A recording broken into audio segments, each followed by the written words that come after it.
Hello?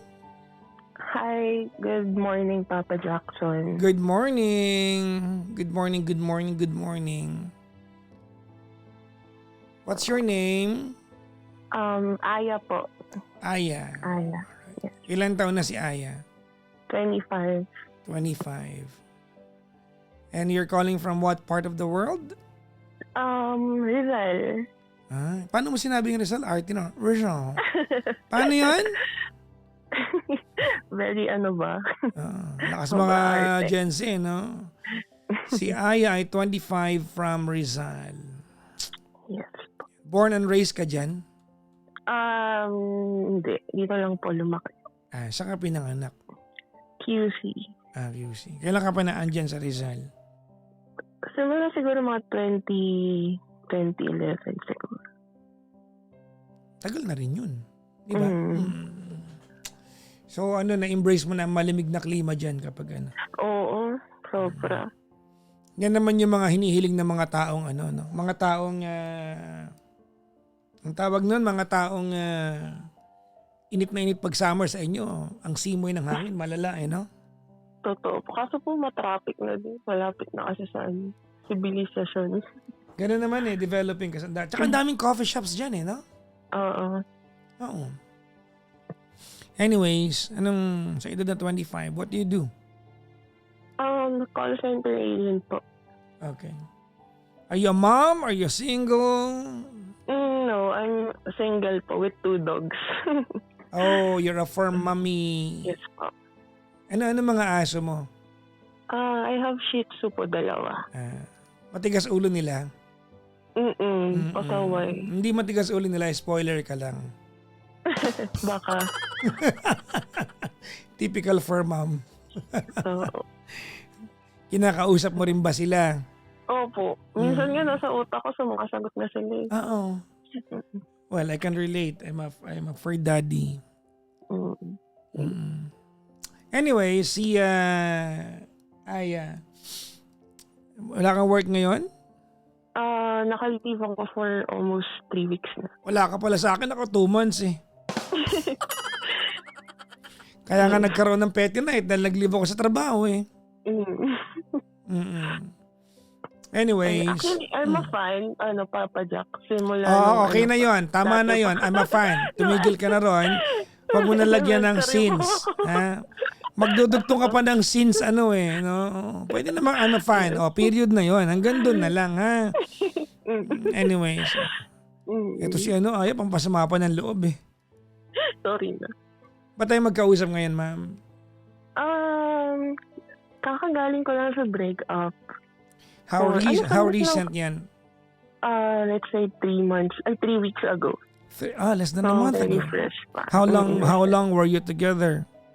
Saglit lang, like 5 months. Pero matagal ko na kasi siyang kilala. Like simula January, niligawan ko na siya. So yeah. Wait. Niligawan ko na siya. Okay, ikaw nang ligaw? Kasi po ako, I'm part of the LGBT. Okay. You're part of the LGBTQIA plus XUWXYZ. Yes, Ang dami alphabet. ng letters, totoo. Ang dami ng letters. Basta part ka ng diba? LGBTQ. Yes po. So yung ex-partner ko, she's ano ba siya? Parang lesbian na mas in the tech. Pero bisexual siya. Then yun, since January, niligawan ko na siya. Then naging kami lang ng June this year. January, naging kayo. Niligawan ko ng January, naging kami ng June. June, July, August, September, October. 5 months. Okay. Almost 6 months. Okay. So, How did you guys meet? Online? Dating app, yes. Yung dating app na dedicated sa ganyan? Hindi, sa Facebook. May dating app ang Facebook? Yes po, meron. Wow! Nga pala, alam ko na pala yan. Nagulat pala ako last time, Viber may dating app. Meron din. Totoo ba yan? Ayun. Anyways, sige. Then, so naligaw ako for 6 months. Almost 6 months. Then, naging kami. Nung naging kami, nag-live-in kami agad. Okay. Ganun siya kabilis. So, yung lumipat siya sa apartment ko at that time, kasama niya yung sister niya. Then siya. Then, So yung okay apartment, na. solo ka na andon? Diyan sa apartment Yes. na yan o iba? Ibang apartment. Ngayon, nandito kasi ako sa bahay na ng parents ko. Okay, so you were renting the apartment na naging kayo, nag-move in siya agad with the sister. Yes. Whose idea was that na mag-move in ka agad? Sa kanya. Kasi parang ang dating, para makatipid ako rin. Parang ganun. So nag-ambag siya. Oo, some. Yung pagkakatao mo parang hindi gaano. Ano lang, siguro, let's start with this na lang po, PPJ. Nung before maging kami, may kasama ko sa bahay, no, which is my ex-partner. Pero hindi na kami nagtatabi, hindi na rin ako masyado umuwi ng apartment. She's just there to, para asat-gasuhin yung aso ko, ganun. Kasi nga, parang hindi na kami okay at the time talaga nung ex-partner ko na. Then, naging kami. So, nung naging kami, pinaalis ko na yung ex-partner ko sa bahay. Then, naging kami. Tapos, lumipat na siya doon sa akin. Tapos, hindi ko kasi nasabi. Siyempre, pag nanliligaw ka, parang lahat ng magandang bagay lang, yun lang yung sasabihin mo eh. Tapos, Hindi mo sinabi na habang dumidiskarte ka sa kanya, you're going home to a house that still includes or houses your ex-partner. Regardless of the setup, nandun yung ex mo, tama? Alam mo tawag dyan? Alam mo kung anong tawag? It's lying by omission. Yes, actually, I understand naman na naglalay ako at that time. Pero, nung in-explain ko rin sa kanya, kasi nga, alam mo lang pag babae, medyo makalakal ng phone. Nakita niya sa phone ko na parang I'm asking para sa mga share sa bahay, gano'n. Gano'n yung conversation namin with my ex. So yun, sabi niya, ganito. And yun. Pero okay naman, naging okay kami na after nun. Tapos nag-move in siya with her sister. Tapos, smooth naman, okay naman. At siyempre may mga silly things kaming pinag-aawayan. Then, ngayon, end of November, magka-workmate kasi kami. Nag-move siya dun sa company na pinagtatrabahuan ko. Then, unfortunately, natanggal siya dun sa work na yun. Bakit? Ano naman kalokohan ang ginawa niya?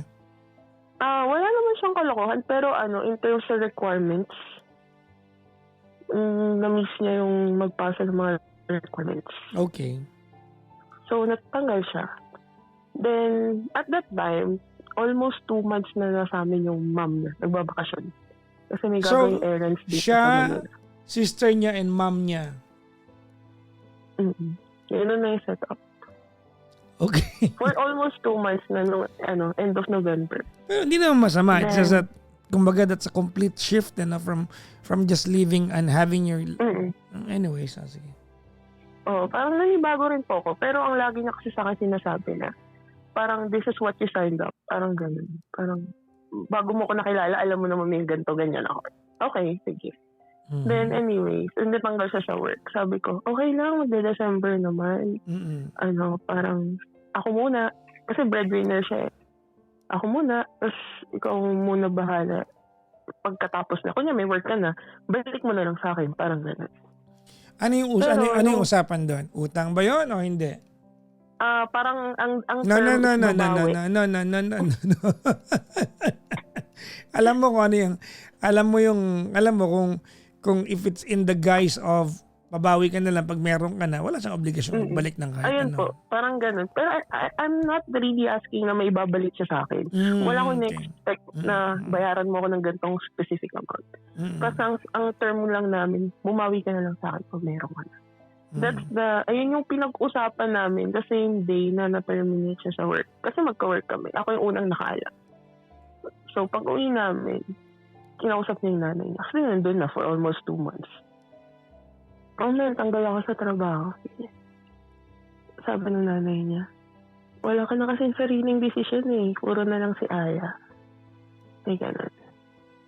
Kasi galing siya sa company na stable na siya, permanent na siya. Nag-move siya dun sa akin. Kasi mas maganda yung benefit din sa work ko ngayon. Then, Paano sinabi ng nanay yon? Sa harapan mo? hindi po. Pero yun yung sinabi sa akin nung ex ko. Yung sinabi niya sa akin. Kumbaga lang, pinarating na lang sa'yo. Oo. Pagkabalik niya doon sa room namin, umiyak siya. Like, iuwi na raw ako ng probinsya. Okay. In interview. Parang magkasing age kami. So, medyo na-shock ako kasi parang, may ganyan na parang may mga ganong pain pa pala na pag nag-fail ka pala dito sa ganitong bagay, isisisi mo pala sa girlfriend. Parang ganon yung dating sa akin. Sinisi sa akin na, kasi kaya ganito kasi baka magalit si Aya pag pumunta ako sa which is hindi.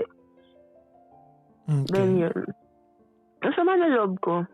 Sobra pong sama ng loob ko kasi nagkaroon na ng instant. After nun, di pumasok na yung mga bonus, ganyan. Sabi ko, sige, alis muna tayo. Tayo, staycation kami for 2 nights. Kala ko naman aalis kayo matagal. Okay. Yeah, nag-staycation kami for 2 nights. Okay. Then, parang maanuay lang. Parang makapag-usap din kami together. Okay. Kasi medyo naiilang na akong kumilos din sa bahay. Kasi parang wala na akong personal space. Well, again, borrowing her words, diba? This is what you signed up for. Okay.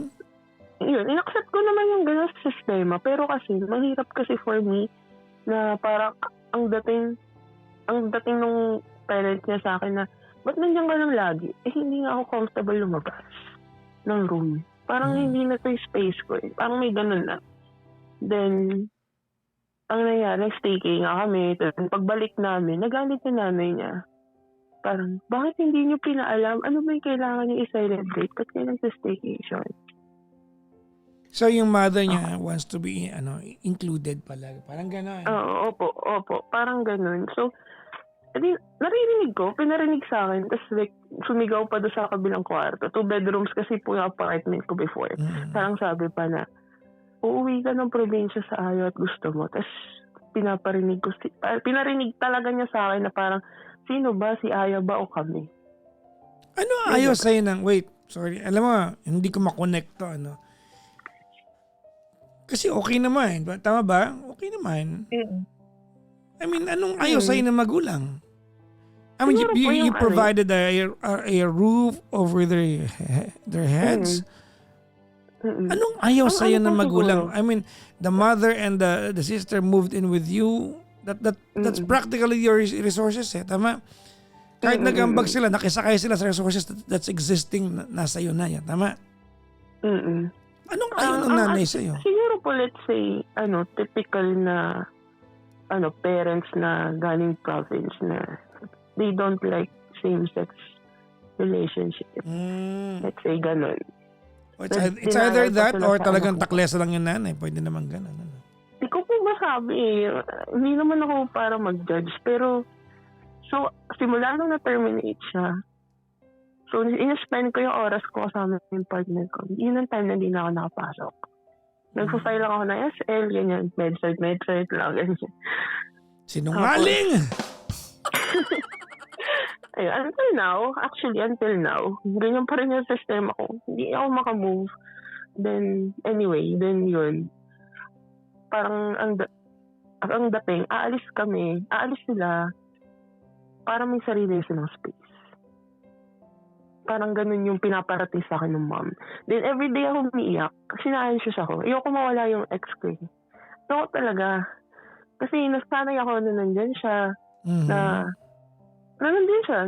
Everywhere. Kahit saan ako pumunta, nandyan siya. Then ang ginagawa ko na naghahanap kami ng work. Ganyan. Okay. Then one time, nag-chat sa akin yung mama niya. Which is andun lang naman sa kabilang kwarto. And? Habang sinabi niya, basta yung point, parang wag na lang mag-self-pity. Kung ikaw, umiiyak ka kasi ayaw mo maiwan, ganito, paano ba naman daw yung ex-partner ko na walang trabaho, na umaasa sa sila dun sa ex ko. Okay. So, parang, ang sakit po sa akin kasi, parang, kumbaga sa expenses, sa mga kailangan, I'm here eh. Kaya ko naman tumulong, technically. Then, kasi wala, hindi ako nagbibigay sa parents ko. Wala talaga. Like, yung sahod ko for me lang. Para doon lang di sa bahay na yun. Okay. Then, ayun. Then, nag-away na kami. Then, eto na nga. Medyo magulo na. Like, yung ex ko, parang magulo na rin siya. Like, hindi niya na alam, ano ba, kasama ba siya? Magsistay ba siya sa akin? Okay pa ba kami? May ganun na. Tapos, ang nangyari, may nag-comment sa my day ko. Kasi medyo nagsasad girl na po ako. Hindi mo nagsasad girl. Like, nagpo-post na ako ng mga quotes sa my day ko na parang malungkot ako. And then, someone chatted me na, ano, kamusta? Ganito. Okay ka lang ba? So, ako, dahil sobrang punong-puno na ako sa mga nangyayari. Sa mga parinig sa bahay, sa mga naririnig ko, sa mga nakikita ko. Nag-open ako doon. Dati ko siyang friend, mga 2 years ago. Kinut off ko siya. Tapos nag-reach out lang siya sa akin. Then, nag-open ako, ganito yung nangyayari, ganito, ganyan. Tapos, nag-aya ako. Sabi ko sa kanya, ano, tara, kita tayo. Gusto ko magkwento ganito. Then, nandun na po ako sa specific place na yun. Kung saan kami dapat magkikita. Pero, nung nandun na ako, sinabi ko na, wag ka na tumuloy. Kasi parang nagigilty ako Parang natakot. Parang may ganun akong naramdaman at that time. So, ginawa ko, kumain na lang ako doon. Tapos, ang ginamit mong card, yung card niya. Tapos, nakita niya, sabi, galing ka pala dito, so tumuloy ka pa talaga. Tapos, ganyan.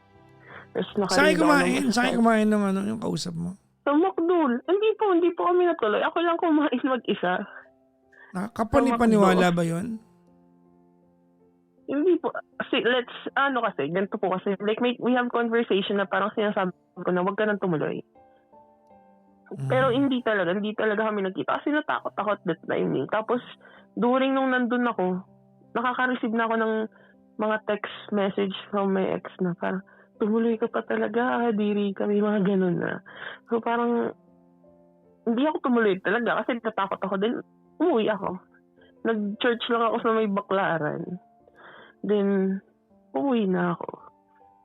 Tapos, ayun, hindi niya na ako pinapansin nun. Tapos, the next day, nung nakita niya na yung galing sa, na receipt na, yung sa may notification sa online banking niya na ginamit yung card niya sa Macro. Doon na kami nasaktan niya ako, physically.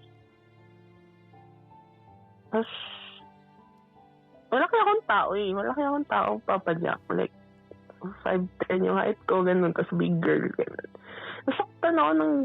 Nasakal niya ako. Sobrang sama ng loob ko nun. Then pumasok yung mami. Ano ba yung nangyayari sa inyo? Ba't na ganyan? Pero, sabi ko, sinasaktan mo ako. Sabi ko, gumanon lang ako sa harap ng mami. Saka siya, kanya. Kasi hindi naniniwala yung nanay niya. Iyak lang ako ng iyak. Then, the next day, sabi nila, uuwi na kami ng probinsya. Okay, sige. Doon ako naging okay na. Sige, umuwi na kayo. Parang I'm done na. Kasi parang naubos din ako emotionally, physically, saka financially. Let's say financially. Ganun. Then, like, yung mom niya gusto kausapin yung parents ko. Nausap naman ng nanay ko. Hindi ko nga alam bakit niya gusto kausapin yung parents ko. Then, ayun, nag-usap sila, like, ang ganito yung nangyari, ganito, ganyan. Tapos, nag-away kami nung ex-partner ko sa harap ng nanay niya na parang sobrang punong-puno na talaga kami pareho. Na nagkasumbatan na sa pera. Hindi na sumbat, pero may loan kasi kami. Gamit yung online, yung name nung ex-partner ko. Na ako nagpabayad. Anong binili niyo doon? Wala po kaming binili. Lahat yun napunta sa bahay. So, yung mga bills, gano'n, utility. Napunta. Pero ako nagbabayad nun. Kahit para sa lahat yun. Then, ang nangyari, narinig ng nanay. Na, ganito pala ba? May mga utang na pala kayo. Hindi ko alam yan. Bakit kayo may ganyan? Okay. Tapos yun, the same night na yun, na nangyari yun, the next day, umalis na sila. Then ako rin, nag-pack din ako ng things ko. Umuwi ako sa bahay ng parent ko. Okay. Until now, nahihirapan ako.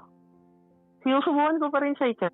Until now, nire-restrict ko lang siya, tapos titingnan ko kung nagre-reply. Hindi siya nagre-reply. Tapos yun. Parang ang hirap kasi first time ko yung ganun eh. Na parang binigay ko lahat. Kahit wala na ako. Though alam ko naman may mga mistakes ako, pero hindi, gusto ko mainis, gusto ko magalit. Ganito, ganyan yung nangyari. Parang feeling ko hindi ako na-appreciate ng lahat. Feeling ko ganito. Feeling ko hindi sila okay sa akin kasi ganito ako, ganyan ako. Sobra kasi nilang parang alam mo yung religious something into thing. Eh ako kasi marami akong tats, I have a lot of piercings. Hindi ko alam. Hindi ko talaga alam. It's like, maririnig kong conversation kung makain kami. I-open up ng mom niya yung ex niya. Ganito, ganyan. Okay. Hindi, ganyan. Then, ngayon, nahihirapan ako na mag-cope up sa mga nangyari. Like, nandito lang ako sa bahay for almost 3 weeks na. Hindi ako lumalabas. Like, pati pagligo, hirap ako. May mga ganun. Maligo ka naman! Kaya nga, natutuwa nga po. Nakakakilos-kilos na ako ngayon. Ka namang huwag maliligo. Maligo ka. Pangit yung malungkot ka na, mabaho ka pa. Ayun.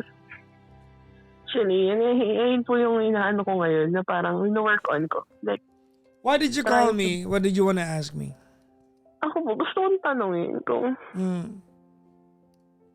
kasi na ano eh, parang first, saglit lang yung relationship, pero parang doon ko lang na-feel lahat ng ano eh, ng love, na effort.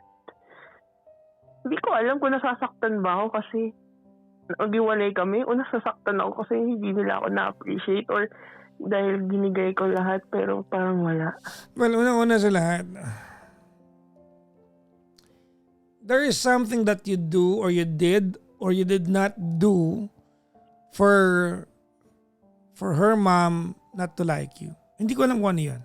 It's not in the story. Mhm. To begin with, kasi I mean sensible naman siguro yung nanay niya. No? Alam ng nanay na nakikita sila sa pamamahay mo. Mhm. Kasi mo nag-aambag sila, ikaw nag-rent ng place na yun. That's practically your place. Tama? Mhm. Hmm. Pero parang hindi ko makita ano yung nagawa mo. Ano po kasi ako eh. Hindi ko alam Like, kung alin doon. Taong like ano ko, medyo social anxious ako. So hirap na ako mag-cope up na maraming tao, may mga That tao has sa paligid. nothing to do with the mom liking you.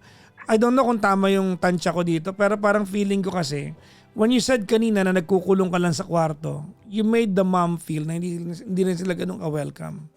Whether that was intentional or ngayon mo lang marirealize ito, pero you gave the family an unwelcoming vibe. On the other hand, nagigets ko kasi parang that's a little bit overwhelming na nag-move in kayong dalawa tapos ang ending bitbit niya another 2. So gets ko yun eh. Gets ko yung part na yun eh. Nagkataon lang kasi nanay niya yun, di ba? I mean, in a typical relationship, magpapakitang gilas ka sa nanay eh. Actually po, I did naman. Sa totoo lang. Pero kasi, pakiramdam ko kasi na parang dahil ayaw nila na ganun yung anak nila, pinag-push away nila yung partner. Kasi parang ganun din yung yung kwento sa akin ng ex niya. Yung una ayaw pa. Una sa lahat, your partner, she took your side eh. Kung naiintindihan ko ng tama ito, pinili ka niya kakampi kaysa sa nanay niya. Tama ba ako? Hindi ko po masabing oo, hindi. I don't know pero pinili ka niya kakampi. I don't know, balikan mo kwento mo. Pinili ka niya kakampi more than yung nanay niya. Feeling ko naging hindi mo siya kakampi. Parang nagkaroon ng I told you so moment yung nanay niya nung nakipagkita ka sa iba. O pwede mo sabihin sa akin, hindi po ako nakipagkita, nag-attempt lang po ako eat sa same banana. No one knows, only you. Actually, hindi ako naniniwala hindi kayo nagkita nun eh. Ang hirap lang maniwala hindi kayo nagkita kasi andun na eh. In-schedule mo na eh. Kasi if you would have wanted your ex na wag maisip na nakipagkita ka, you would have gone home agad-agad. Pero hindi, no? You stayed out. So, ginawa mo ba yun? Sabi mo hindi, di hindi. Pero mali ba siya pag inisip niyang ginawa mo? Hindi rin naman. Kasi hindi ka umuwi kagad. Hindi ka umuwi kagad eh. Di ba? Sabi dito, sinungaling na, di pa naliligo. Ano ba yan? Hoy! Sorry. Apang hayop na itong mga to. Sumasobra. But anyways, ngayon ano na to eh. These are just water under the bridge. Kasi hiwalay na kayo. You've left the place. You're now back into your mom's crib. Sabi ng mga sosyal. Diba? Ang problema na lang dito, hindi mo kayang matiis na hindi i-stalk yung ex mo. Tama? Yun ang bottom line nito. Good luck kung makamove on ka. Kailangan mong stop i-stalk siya. Look, huwag tayong mag-usap na para ba kontrolado mo ito. This is already beyond your control. She left. Diba? If we are being brutally honest sa part na to, this is almost beyond any form of repair.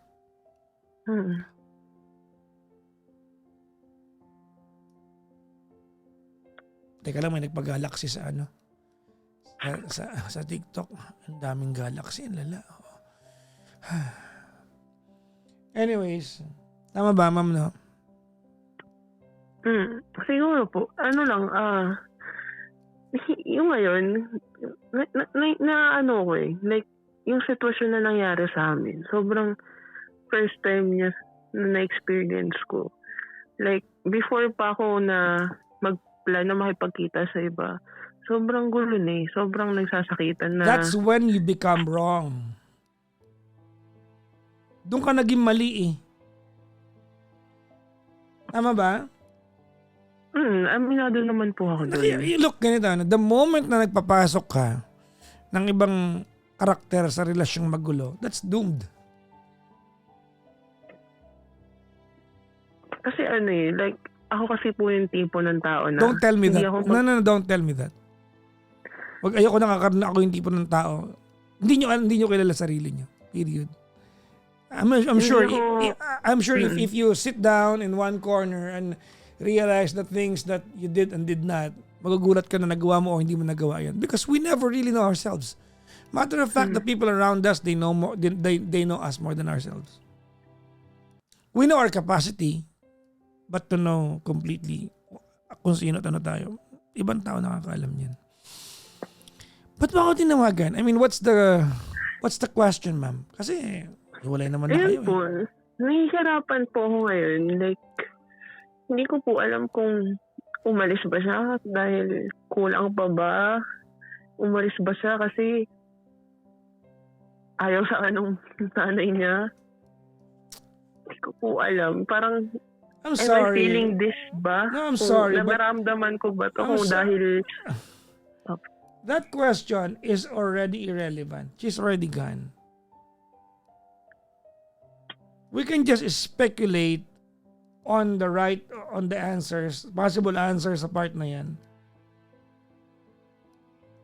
But she already left.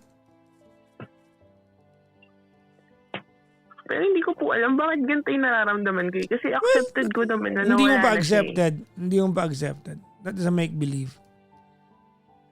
Hindi mo pa accepted. Tapos, hindi ko alam, bakit ang lungkot ko pa din pag naaalala ko yung na ganting nangyari, ganting ginawa ko. Bakit hindi nyo naman nakita yun? Na parang yung dating sa kanila na wala kang ginawa, ganito, ganyan. Pero, hindi ko talaga alam kung ano pa yung na-feel ko I have a ngayon. question for you. Regardless of what you've done or what didn't you do, ano man ang kasalanan mo at hindi mo kasalanan sa relasyon, I want to ask you and I want you to be very, very honest. Ready? Okay. Did you have the best intentions of loving her when you said yes to spending time with her? Intentions, yes po. Did you have the best intentions? Yes. That's enough. That's more than enough. After all, we can only control what we can control. Ikaw lang ang kaya mong kontrolin. However people would react to what we can offer them, in your case, however she's going to appreciate or not appreciate what you offered her, that's not your control. That's beyond her control. That's beyond your control. That's within her control.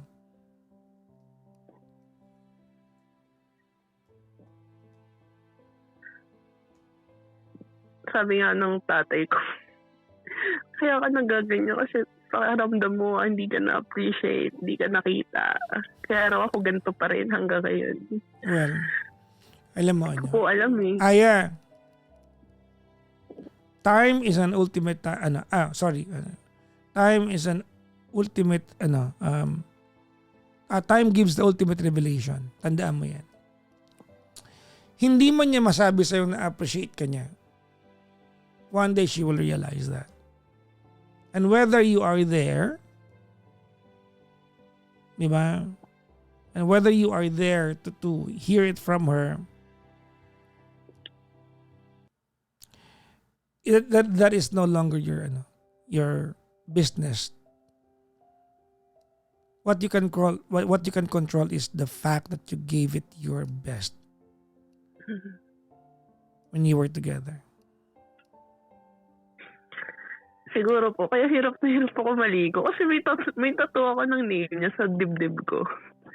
Siguro isang factor yun. Yun lang. Katangahan yun. Tattoo kayo ng... Alam mo, hindi ko alam kung curse to. Wala pa akong taong kilalang nagpatattoo ng mga pangalan ng jowa nila na hindi naghiwalay. Baka meron ha, pero ako wala pa akong kilala. Like after 2 months, so nagpatato ko ng name niyan. Yun, naghiwalay ka. Well, you must have loved her, di ba? But then again, she's gone. Mm-hmm. Moral naman pa cover up, mga 8,000 cover up na yan. Mga cover up naman yun. So hindi yan, ilagay mo na lang dyan, petty night. Hindi masama Bakit? Masama ba yun? Doon ka naka-move, lagay mo petty night. Pak.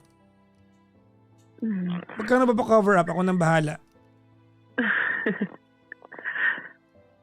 Magkano? Hindi ko po alam eh. Like parang nasa 3K. Wag na pala, hindi ka pa naliligo. Maligo ka kaya muna. Ay, naligo na po ko. Kanina, umaga. Alam mo. Papa Jack, sobrang love ko siya. Sobrang mahal ko siya. Like, evidently. Naniniwala naman ako. It's my first time na parang, kasi yung mga previous jowa ko, parang ako yung princess. Parang, anong gusto mo? Sige. Pero, iba yun eh. Kaya nga po. Pero like, parang alam ko sa sarili ko naging, na ako eh. Mature na ako in terms of relationship. I don't think so. Kaya compare mo po sa before. No, I don't think so. I beg to disagree. You were having troubles, you should have, at the very least, discussed it with her, solved it with her, but what did you do? Anong ginawa mo? You employed the presence of another person. That's not maturity. That's foolishness. So, huwag mo sabing matured na ako. Make believe mo lang yan. What I mean, Papa Jack, yung compare ako dati, parang naging better version ako sa kanya. I don't need your comparison. Your ex is your ex. Your ex is your ex. No. It will be the wrong conversation kung manggagaling tayo, di ba, doon sa usapin ng ex mo. I will not indulge myself. Tsaka unfair yun. My precious. Sobrang sakit lang po siguro talaga ng mga nangyari sa amin. Like, yung mga salita na narinig namin sa isa't isa. Alam mo, if there's one thing that you discovered about yourself, that is that you can give more than what's expected of you. And that is a real benefit. That is a real benefit. That you discover that you can give more than of what expected from you. Kaya nga po, naiinis ako sa kanya eh. Pag sinasabi niya sa akin na, parang, wala ka namang inambag eh. Like, hello, kahit minsan 1,000 na lang yung tira ng sahod ko, pamasahe na lang, Alam mo, mabayaran lang lahat. normal yan. Nung ginagawa, kung panghinayangan yun, nung ginagawa mo yan, fulfilled ka. Fulfillment ang nararamdaman mo. Wag kang umasta na para bang nung time na yan. No, you were proud of yourself. You were doing that during that time. So, kung pagkasihan yun. Oh, don't regret those yung mga acts na yan because when you were doing that, you were proud of yourself. At some point, she was just the beneficiary of it. Pero ikaw yung nakinabang doon because you discovered more of what you can give to someone. Diba? Rather than just having another person benefiting from it. Ikaw nakinabang din doon. Masaya ka nung nangyayari yun. Proud ka, fulfilled ka nung ginagawa mo yun. So, huwag bilangin yung part na yan. Kasi, madami, alam mo, if we follow that logic, diba, pwede rin siyang mag-regret sa mga ginawa niya para sa'yo. Diba? Gusto mo bang, diba? Hindi ko kalain makikipaglaplapan ako sa kapwa babae. Kasi minahal ko siya. It could be that eh. Tama ba ako kamali? Tama.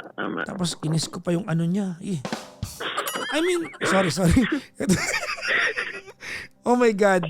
Nagkaroon ka ng speech, alam mo ikaw, nagkaroon ka ng speech bubble sa taas ng ulo mo at inimagine mo yung sinasabi ko.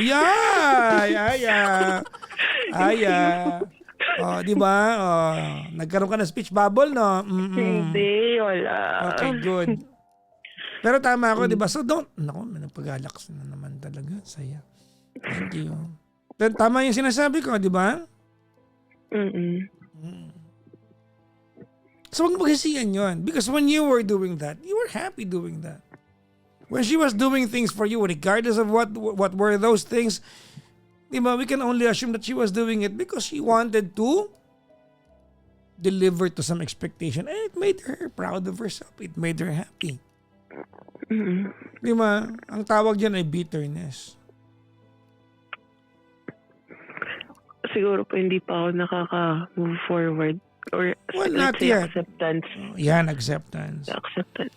At saka alam mo, wag mo na lang aminin sa akin. Aminin mo na lang sa sarili mo. May katarantaduhan ka rin ginawa kasi. Mirado naman po ako na medyo yung start na relationship namin hindi talaga okay. Lesson yan sa nanay ko. Sabi ng nanay ko, anak, sa isang kwento, pag tama ka na, wag mong hayaan na maging mali ka pa.